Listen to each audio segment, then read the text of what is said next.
Ya es momento de nuestra mesa de análisis aquí en Tele 13 Noche. Nos acompaña la abogada constitucionalista Grace Smith. ¿Cómo estás, Grace? Bienvenida. Hola, Álvaro. Buenas noches. Y América Castillo, coordinadora de Educación Pública del Centro de Estudios Idea País, que cambió de día solo por hoy. Gracias, Solo por América, por estar acá con nosotros. Hablemos del viaje y la agenda internacional de José Antonio Kast. ¿Cómo lo has visto, Grace? A ver, son conversaciones, viajes necesarios para un presidente electo. Para poder coordinarse, sobre todo en temas, lo que vimos hoy, digamos, temas migratorios con distintos países, tanto Ecuador, Perú, etcétera. Lo que me llama la atención es la reunión con Milei, esta famosa... ¿cómo se llama esta cosa? La motosierra, digamos. O sea, me parece imprudente, o sea, mal gusto además. O sea, es como caer en el juego de Milei, que convengamos que podríamos decir, su seriedad política es bastante baja. O sea, cuando vemos estos shows que hace con música y con la motosierra, esperamos que acá en Chile esas imágenes no se repitan. ¿Ya? La foto está con la motosierra, espero que no sea un augurio. Ahora, pero el tema de fondo de priorizar a Argentina... Me parece bien, son países limítrofes con Argentina, se tiene una relación diplomática cordial que hay que, por cierto, mantener. Con Ecuador y Perú respecto al tema migratorio, siempre hemos comentado la necesidad de ver el tema migratorio no como un país, una isla, independiente a los otros países, sino que tiene que ver con trabajo mancomunado de los distintos países de la región. O sea, el fenómeno migratorio y las oleadas migratorias y todas sus externalidades, ya sean negativas y positivas, tienen que solucionarse y verse y estudiarse con los países de la región. No pueden haber soluciones a temas migratorios de manera aislada de un solo país. Por lo tanto, me parece de lo más sensato que se estén conversando desde ya. América, ¿cómo has visto tú esta agenda? O sea, ha sido interesante mirar los movimientos de esta última semana y media, ¿cierto? Llama la atención en primer lugar el cambio de tono que tuvo el ahora presidente electo, buscando más la unidad, la amplitud, ¿cierto? Generar acuerdos. Partió, de hecho, en ese tono con el discurso cuando gana. Se consolida igual con esta reunión, por ejemplo, con la expresidenta Michelle Bachelet. Y me parece que a todas luces lo que vemos es a un José Antonio Kast que está intentando generar puentes. Y en ese sentido, este tipo de reuniones internacionales me parece que también son instancias para generar puentes en donde los aliados internacionales son indispensables, ¿cierto? Sobre todo porque son coherentes con su agenda de seguridad, su agenda de crecimiento económico y un sinfín de cosas. Ahora, en el caso de Ecuador, me parece que hace mucho sentido. Ecuador ha tenido un rol importante en todo lo que es combatir el narcotráfico en Estados Unidos, ¿cierto? Entonces me parece que, claro, ahí también hay una oportunidad de aprendizaje para Chile, por ejemplo, en cómo combatir el crimen organizado. Igual ahí el ejemplo de Ecuador hay que tener ojo, porque Ecuador este año tuvo las estadísticas más altas de homicidio. O sea,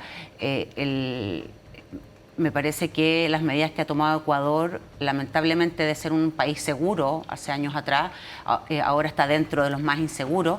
Pero todos los países han migrado, ¿cierto?, a un cierto nivel de inseguridad. Entonces, absolutamente, pero las medidas... Hay ciertos matices. Claro, no, o sea, de todas maneras, pero ojo, o sea, las medidas represivas en términos de combate al crimen organizado no siempre son la receta perfecta. Así lo podemos ver con Ecuador.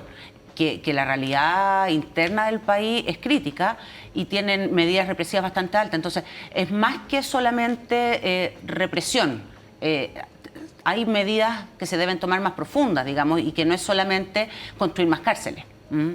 O aumentar penas o tipificar, como lo ha señalado José Antonio Kast, tipificar la migración ilegal como delito, que eso la evidencia internacional demuestra que no es la solución, al contrario. Sí.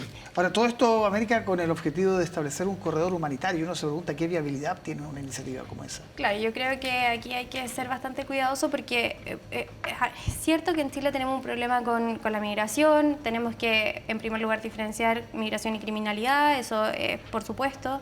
Y a todas luces necesitamos una solución urgente, sí, pero también lo más humanitaria posible. Entonces, este tipo de conversaciones, si bien, como dice Grace, no son la receta perfecta, me parece que son buenos intentos y buenas instancias para poder conversar la viabilidad de las soluciones que se están planteando. Yo creo que aquí, en este momento, hay que ser cautos y hay que revisar la amplitud de soluciones que tenemos para buscar la que sea más adecuada también a la realidad de nuestro país.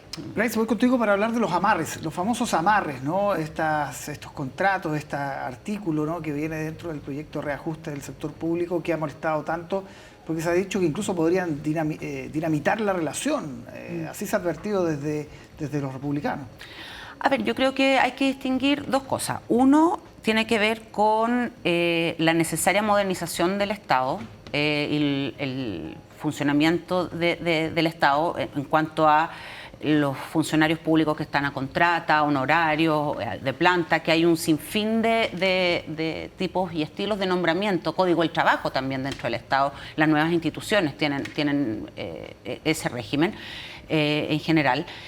Y por otro lado, y que eso es una discusión que se encuentra pendiente y que a mi entender y a mi juicio no corresponde que esté en la ley de reajuste.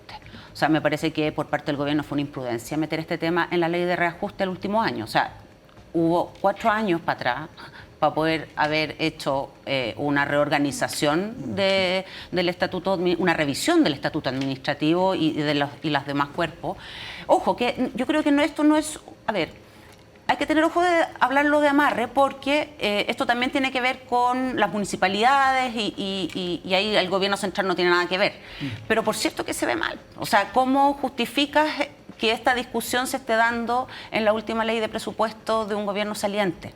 O sea, me parece que hay una imprudencia, hay poca fineza en tratar el tema, siendo que es muy necesario y lamentablemente esta discusión se deslegitima cuando se hace en una mala oportunidad, en un mal momento, como ocurre ahora.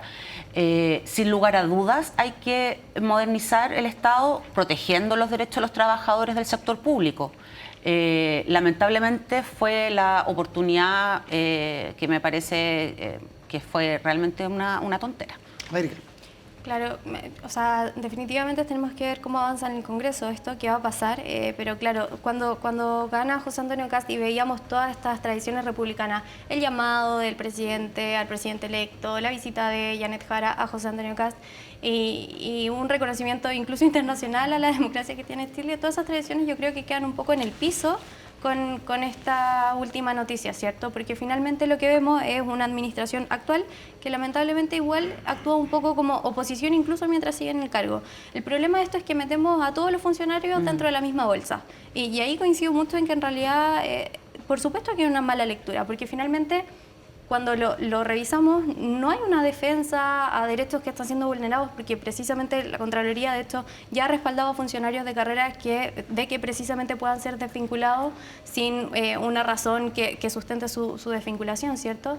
Pero lo que sí hay es quizás un intento de amarre a funcionarios que finalmente fueron designados por afinidad política, por solo afinidad política, a pesar de que pueden estar muy preparados, pero la última razón es la afinidad política en un cargo que puede llegar a ser de confianza. Entonces, claro, no estamos hablando de los ministerios, pero a lo mejor estamos hablando de jefes de servicio o de equipos técnicos, que finalmente lo que generan es que se genere una barrera frente a una próxima administración.